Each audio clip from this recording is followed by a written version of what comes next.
Si Arsenio, napakasipag na natin galante. Tuwing umuwi siya galing sa Dubai, lagi siyang may pasalubong sa lahat.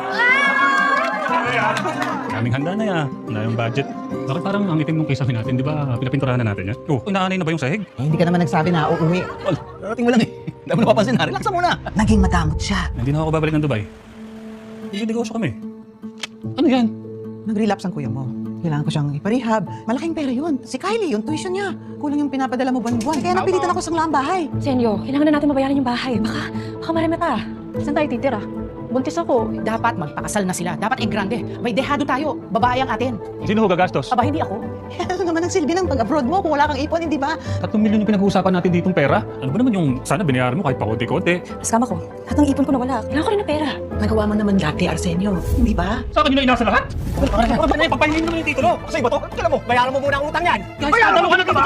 May pera ka para sa restaurant mo, pero para sa kapatid mo, wala. Sa'yo kumutang ako magbabayad na eh. Walang kwenta kapatid na si Arsenio. Di ba kami pamilya? Anong tingin niya sa amin, ha? Mga walang kwentang basura? Mahal niyo ba talaga ako? Mahal ka namin, anak. Sige, mahal.